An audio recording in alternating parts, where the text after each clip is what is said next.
Hello, Sam Stern. Welcome to the Doing CX Right show. Hi, Stacy. Thanks for having me. It's great to be with you. It's great to be with you again because we met at an event.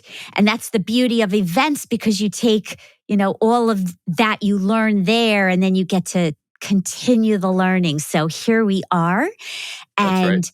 for those who might not know you, please share, who are you, Sam? What do you do for a living? Sure. Yeah. So I am on the customer experience team at LinkedIn, which I'm guessing most people listening to this are members of the platform. Yes. And I've been there now for about 3 years. And I've been in customer experience for about 20 years. So Mhm. before LinkedIn, I started the customer experience team at New Balance, the shoe company. And before that, I was a research analyst in customer experience at Forrester Research for many, many years.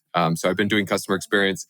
I'd never heard of it before I got to Forrester, but then that was pretty much all I did in my 16 years at Forrester and knew that's what I wanted to do for the rest of my life. So here I am. We share a similar path, just different logos, different corporate locations. And I remember I was thrown the CX ball in my marketing role. And I'm like, well, what is that? And they said, I don't know, just go figure it out. And I'm like, okay, I'll go figure it out. And sure we did.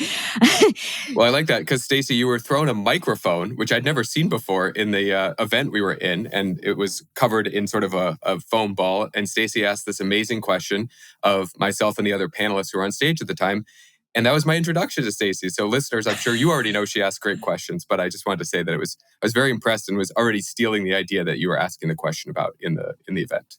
Oh, I love that. Thank you. Well, so about you, what is a fun fact people might not know about you? What is a fun fact that people might not know about me? I guess one fun fact, going back a little ways, that I always used to reference is I used to own a food truck that was parked in Boston. It sold hot dogs, and it sold what at one time were called by the Wall Street Journal the best hot dog in America. That was well before I got involved. I was sort of just an investor, but yes, I used to have a food truck in Greater Boston, so I was in the food industry for a minute. So, just one moment of this question going deeper that you were an entrepreneur and yet you continued your path in corporate. How Yes. come? Yeah, that's right. Well, so I really like the idea of building customer experience teams. So, having been at Forrester for as many years as I was there, I was telling people how to do their jobs, customer experience teams, without ever having done their jobs. And I just couldn't. Like at some point, I said, I need to go do this work, actually. And it felt like, as much as I think an entrepreneur or a solo practitioner has to always, of course, think about customer experience because it's just them. I wanted to go try and build these teams inside of companies because I'd been on the other side of it for so long. It felt like a responsibility to know what it was really like in the trenches inside of these large companies. And New Balance was a company I was impressed with, and LinkedIn it was always a company I was impressed with. So it was great to go work for companies that I'd always sort of admired from afar. Yeah. Oh my gosh. Yes. And LinkedIn, I can't say enough about. So, a question for you, a deep one. Are you ready for it? I'm ready. All right. So, I ask everybody on my show over 100 episodes this one question, and that is if you could go back in time to your younger 20-year-old self based on what you know now that you didn't know then, what would you tell younger Sam? Yeah.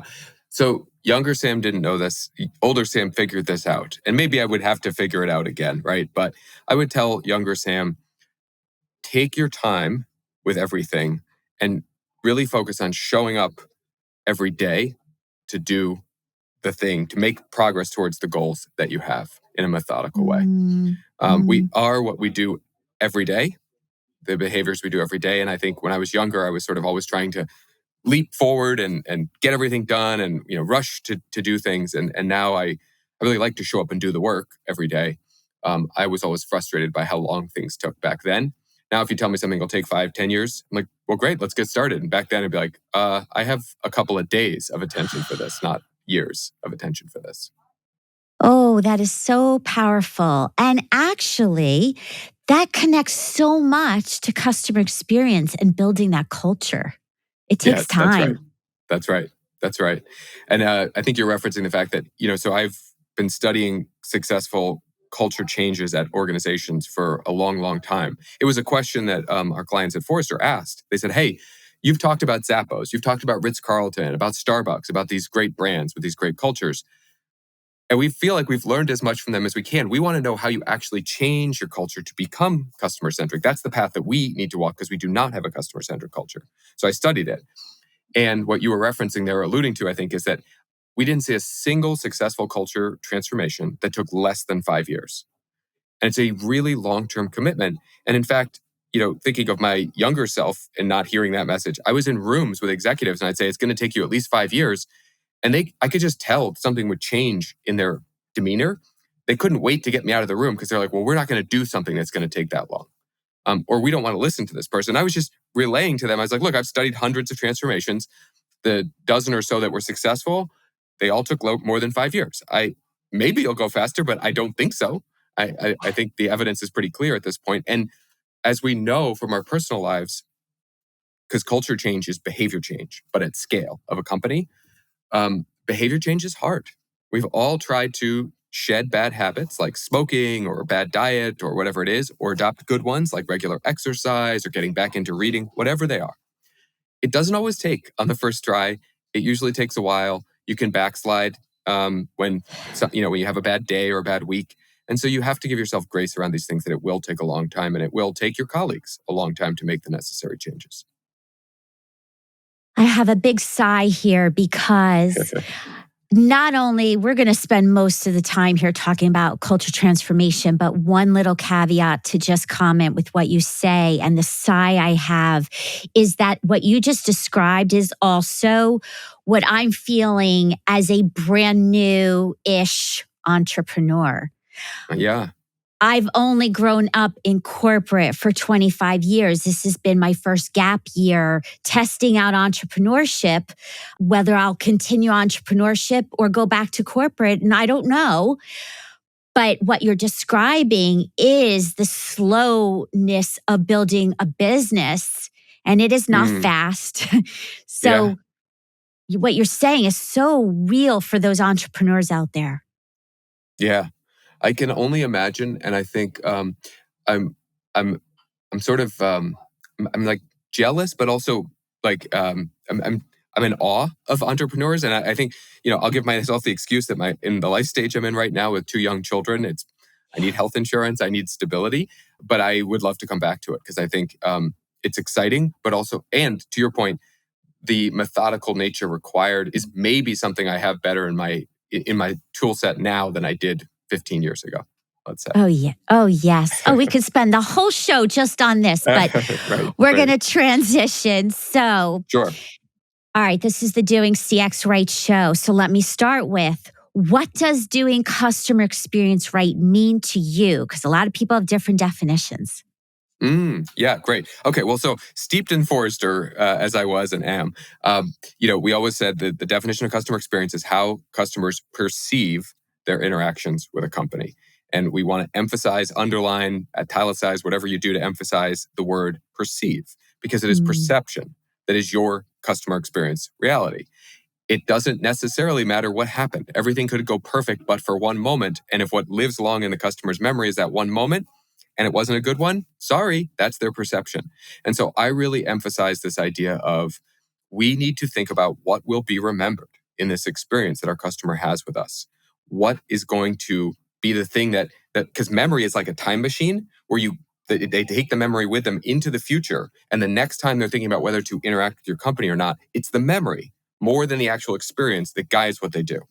And so we want to focus on the memory, the elements of the experience most likely to get remembered, and what we can do to, over time, reinforce the positive memories that we've created for those customers. Love your definition. All right. Well, now, how does CX relate to the company culture? What's that connection? I'll stop there and then continue. Yeah, great. Okay, so I used to always say this to clients of mine. I'd say, there are many elements of what make a customer experience what you need for customer experience: measurement, design, strategy, customer-centric culture. I have yet to see a single company that's great at customer experience that does not have a customer-centric culture. Am I saying you must? I'm not. I'm saying I've yet to see the black swan evidence that you can be great at customer experience without a customer-centric culture. It is required to do this in a sustainable way over time. And the reason is, if we go back to how I was thinking about the memory that you're creating for customers of the experience being more important than the actual experience, interactions with employees, human to human, whether it's face to face, voice to voice, are more memorable, good or bad, than digital experiences are. This is why a customer support center is so important. This is why any human interaction is so important, even as there are fewer and fewer of them as we move more towards self-serve. And so you want those human employees showing up, feeling like they are important, believing that they are contributing to this, and knowing how, in a role appropriate way, whatever the role is, it could be customer facing, it could be behind the scenes too. They know how to contribute to great customer experience. That's why a customer-centric culture is so important. And that's why I do think it really is so strongly linked to whether or not you can deliver great customer experiences consistently over time. Mm. All right.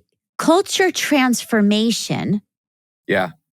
That is transformation teams, change management. We heard a lot about that at the event, change management. And Yeah.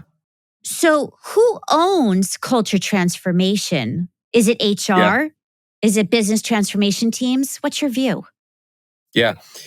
Well, again, having studied this for so many years, they were only successful when it was owned by the senior leadership, starting with either the CEO, almost always the CEO started, or a charismatic founder who was in sort of a chairman role, was Mhm. occasionally the only exception to it being that CEO, because everyone in a company looks to their leadership, whether it's direct leaders or the leaders of the entire company or both, as a guide for behavior, as a guide for modeling what matters.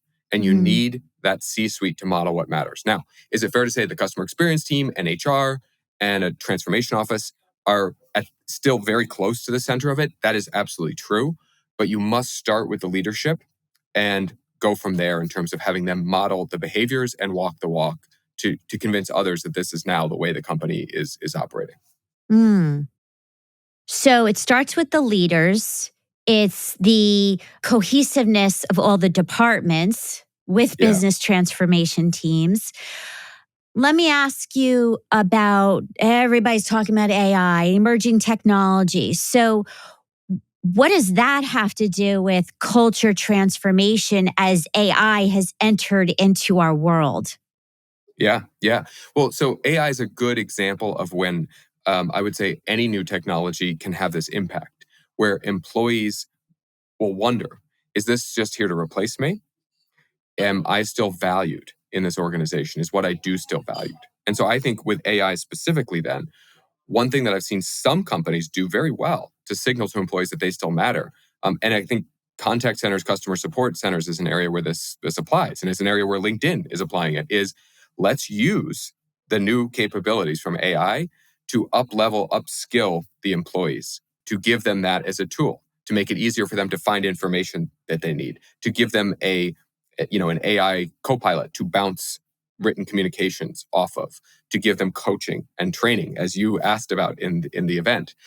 So I think there are incredible capabilities of the AI to empower, enable employees, but they have to start with the belief that it's not there just to replace them. Otherwise, I think you will see them quiet quitting, tuning out a little bit on what's happening in the organization because they're worried for their jobs and they feel threatened. Yes. And about the AI, what I mentioned at the event, and I think that is so powerful, is you can use the AI in learning and development and helping to the simulations that exist, Yeah. be able to help those agents in the front line be able to practice without the fear of the real customer and even your boss listening, Yeah. right? No, I think that's great. I think it's like a risk-free learning environment, right? I think that's a great way. Like, so I really loved your question when you asked it, and I'm glad you restated it here so listeners know what I was referencing there. And I think it's so powerful. And when you do it that way, now suddenly AI and other new technologies don't feel like they're a threat to me as an individual employee. It feels like it's an enabling capability. That's the word, enabling, not replacing. Mm-hmm. Um, but I do think that when we're talking about culture transformation, that the leadership, they might buy in, but you also have to infuse this into the culture where people are not scared, right? There's Yeah. psychological safety here in the Yeah. culture. That's right. There has to be. There has to be. If you are asking people to make changes, which you are, if you're transforming the culture, that is very threatening because, like, what I've been, if I've been successful, and probably I feel like I've been successful in this organization if I'm still here, it's been doing the set of behaviors I've been doing, and now you're asking me to make some changes. That's uncertainty. That breeds doubt. So a concept like psychological safety is required to say we're going through this change together. We're going to give you time. We're going to give space to understand what changes need to happen and for those changes to take root. And this is why I always try to analogize it to individual behavior change that people are aware of from their personal lives, because everyone is familiar with the struggle of that in their personal lives. Everyone has gone through this and knows it's not easy. Whereas when we talk about it in a corporate setting, I feel like people are like, well, we'll just give the training and we'll communicate about it and the change will happen, snap our fingers. And it's like, no, let's remind ourselves of how difficult behavior change is from our personal lives. Now we know what kind of time commitment, resource commitment we're talking about to surround people with a new environment, to make the change easier and to give them time to make the change. Yeah. All right, time to make a change. So I have Michael Jackson's song in my head. It's time to make a change. Nice. Spotlight analysis. Talk to us about what that means and the Mm. opportunities for customer centric growth from doing that, from pinpointing those opportunities. So I just want to be sure I know what you're talking about. Bright spot analysis in terms That's of, what I yeah. meant. Yes. Okay. No problem. Yeah. So bright spots. So again, one of the things is you think about what makes a change feel possible. What makes the transformation feel possible? One of the techniques that comes up again and again in successful culture transformations is called bright spot analysis. And the reason it works, it goes directly at one of the biggest mental barriers to change, which is like, well, I don't think this can happen here. Because bright spot analysis is highlighting examples of employees or teams or locations already acting in the way we need everyone to act. And so you're saying, look, one of my favorite examples of this was Hampton Inn. They compared 2,000 plus hotels, looking at the ones that were getting the best results. And they isolated 20 that were top performers consistently and compared them to 20 average performing hotels.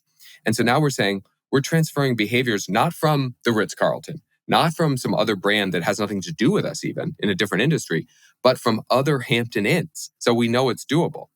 And once you Mhm. get to that point, it makes it very hard for people to not be able to say, well, I could do that too. Because my colleagues in the other location are doing it. In fact, the opposite, they start to get a little competitive. Like, well, if they're doing it, I bet we could do it even better than the Albany branch is doing it if we're up here in Syracuse, New York, let's say. So that's where bright spots analysis is really helpful. It also, though, another part of the technique is it focuses on context.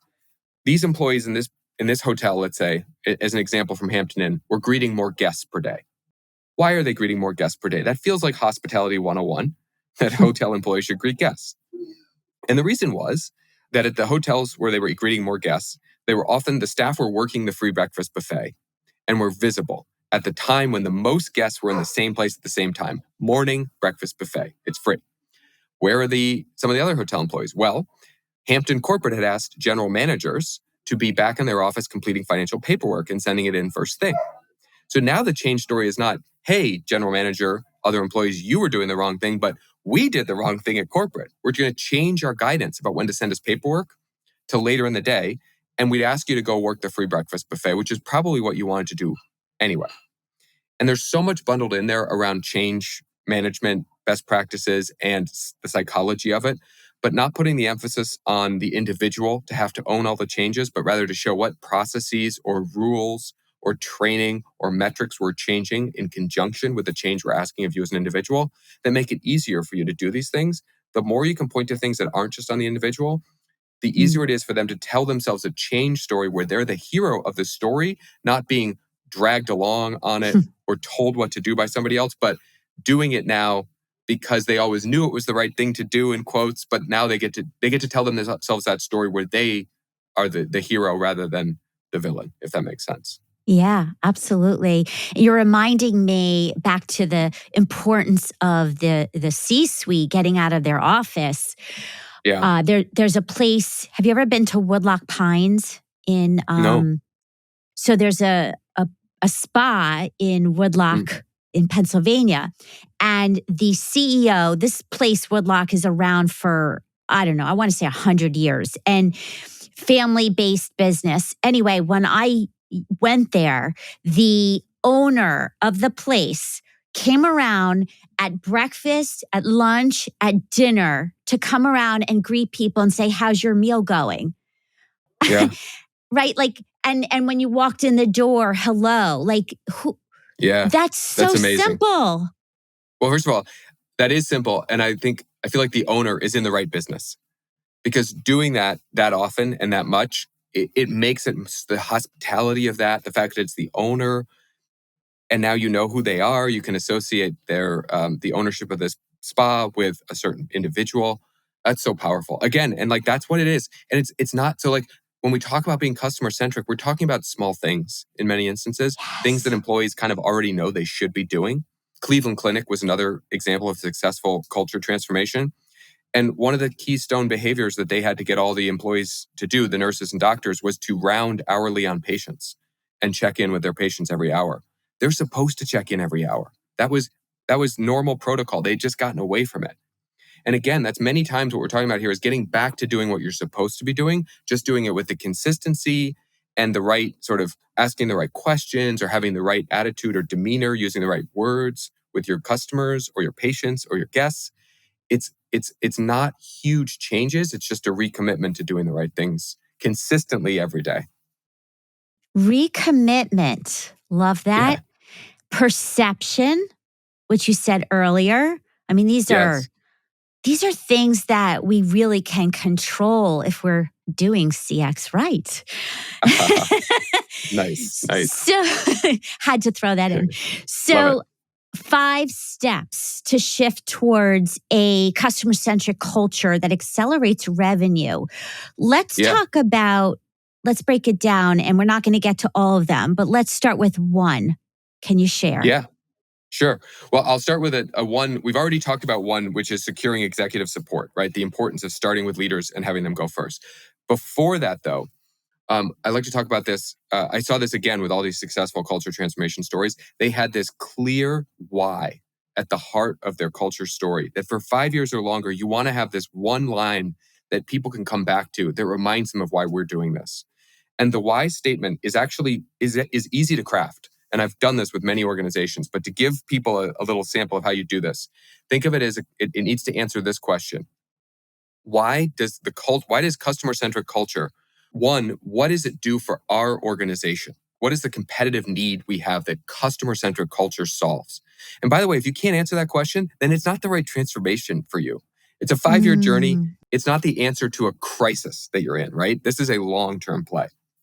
And then two is how does our culture, how customer centric are we today? Is this a moving from good to great? Or are we pretty bad and we have a huge journey to make? And answering those two questions will tell you what kind of one sentence narrative in that why will be compelling, will be exciting and motivating to the organization, feel like an answer to the challenges we have, but also feel like it's familiar enough that it feels like an extension of who we are today. And that's a delicate balance. You want it to feel comfortable, like it's a better version of who we are, but still who we are. But also, if we do it, it will help us thrive and be really successful. mm, hmm. Now, how does someone listening know to go from good to great? You have to know if you're good or where you are on the scale. Yeah. So, what's a metric that stands out to you? Yeah, great question. So you do want to look at your customer experience scores, of course, right? So Mm. how good are you at customer experience? And then the other part of it I would look at to start is what do your employee metrics look like? If you're measuring employee engagement, that's a good one to start with. If you're measuring in the employee experience scores, sort of in a related way, looking at sort of bottom line employee metrics like retention and how many new employees you're getting as referrals from existing employees, those types of things. That will give you a sense for, do we have a strong culture as an organization that's with engaged employees who want to stay here or not? And are they producing good customer experience results or not? Mm, To mm, me, that's not a perfect measure of a customer-centric culture, but it's good enough proxies. And the vast majority of companies have both sets of those metrics. mm. And I want to remind people that when you do have a loyal talent pool there, it does fuel the customer loyalty. They do go Mm. hand in hand. Yes, absolutely. Absolutely. Can you give us one last tip? Now, this is in your LinkedIn Learning course, so I want people, I'll put it in the show notes to go hear the Thank you. Yep. details and from your first course and your second course. But one more key step to shift towards a customer-centric culture. Yeah, sure. Another one I like to highlight for folks is, because if you think about 5-year journey, goodness, how will we even know we're moving in the right direction? And so another one that I encourage people to implement is selecting key performance indicators of your progress in your culture journey. Because you just asked about, well, how do you know where you're starting from? You also want to know, how are we moving along on the right path? And the things I like to talk about are, one, so you want it to start with leading indicators, things that are, it's like, we're not there yet, but we're on the right path. Do employees believe that our plan for culture transformation is the right one? Do they believe in the customer experience vision that we're talking about, in the changes that we're talking about, in the resources we're providing to them? And you can literally just ask them these questions. Do you believe in our CX vision? Do you believe you have the resources you need to deliver a great customer experience, to be customer centric? Because they'll tell you if you ask them. And if you don't see the vast majority of employees, I always say, like, you want a top 2 box if it's a 1 to 5 survey of like 90% on this, employees agreeing with you that they have the resources they need and that the company's moving in the right direction. If you don't see that, you're not moving yet. You're not really going down the right path. That's level 1, is belief. Sorry, go ahead. Yeah. Yeah, I want to emphasize something you just said. You have to ask them. Yeah. Yeah. What a concept, right? I mean, how many companies don't? Right. They're No, afraid of the 100%. answer, I guess. That's right. But if you're afraid of the answer, that's probably a good sign that you're not ready. But to your point, you 100% have to ask them. And employees want to be asked. They want to be involved in these initiatives. They want to feel like their voice matters. The second level is, do you see evidence of the customer-centric behaviors? Do you see the change starting to take root outside of those bright spots? And then third, of course, and it's a lagging indicator, do you see changes in your customer metrics? Do you start to see this showing up in better customer experience scores? It will take a few repetitions usually for customer perceptions to start to change. So that's why it's a lagging indicator. And you want those 2 leading indicators to give you confidence that you're moving in the right direction, even before your customer scores shift. Well, I want to also give, we're coming down to the end, but I must give a shout out to LinkedIn Learning Team, because when I did go to California to film my first course, I could see and feel the camaraderie of the Mm, staff. And I could talk the whole session of our time together on that. But LinkedIn is clearly doing a lot right. And that's a masterclass in itself. But leadership, last 2 questions. sure. Yeah. What's the best leadership advice you've received or given to your team that stands out? Mm. Yeah. I mean, this is maybe a cliche at this point, but leading yourself first, and really trying to, and oftentimes that can be knowing what you want as an individual, knowing what you need as an employee, and getting that right, and getting yourself right, to then cast the right shadow for your team, for your colleagues, and making sure that you have what you need to show up every day, right? It's like kind of that putting on your oxygen mask first. There's a lot to that, and I think often neglected by managers Mm. who are, and I was like this, and I probably still am a little bit, where you're so conscious of the needs of your employees and you want to be there for them, but you can't if you're depleted and if you're not engaged with your work. So I think making sure you have what you need to then show up in the right way for your colleagues would be my first piece of advice. The word self-care, people, and it includes to parenting. That's another Yes. That's That's another right. podcast. That's right. That's right. And the last but final question of this day, which is, what is the one takeaway that you want people to remember? And more than remember, go do. Yeah. Yeah. So I'll go back to bright spot analysis that we talked about. I just think it's such a powerful technique for any change you want to make inside your organization. So I strongly recommend it. I outline it in detail in the LinkedIn Learning course. If you're looking for it's got a step-by-step guide that you can download how to do it. It really just allows you to get to an evidence base. What works?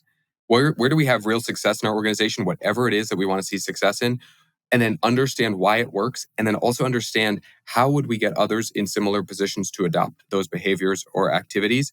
It's so methodical, it works really well, and it can work for anything. So I think it's a really valuable thing to take into your personal life, even if you're a listener wanting to apply this in more than one place. Fabulous. Well, I will include it in the show notes and all about you and how to reach you. And thank you for the gift of you today. I had so much fun, and I'm going to say to be continued. Yes, thank you, Stacey. It was a pleasure joining you, and excited to hear any questions or feedback from your listeners. Absolutely. Thank you.